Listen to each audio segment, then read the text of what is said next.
It's day 8 of Inktober and today's theme or topic is star. And the star for today is Patrick Star.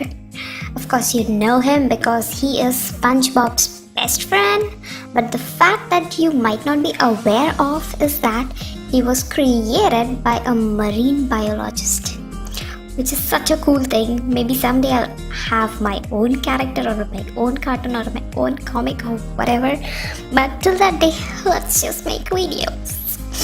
Let's get back to our video. Well, today, since Patrick Star is starring on our channel, let's give him some color. And I am using the Staler watercolor pencils. Yeah, and see the freaking pigment. I love Staler watercolor pencils. Like, the best thing is not that it's smooth. The best thing is the pigment. And kids, if you're watching this, please don't color in different directions. Color in one single direction. I bet my art teacher, if he sees this, he will be sulking and he won't be happy with it. But I somehow managed it, I guess.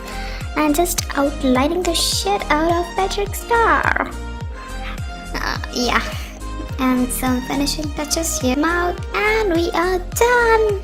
We're done for today, and see you tomorrow. Bye guys.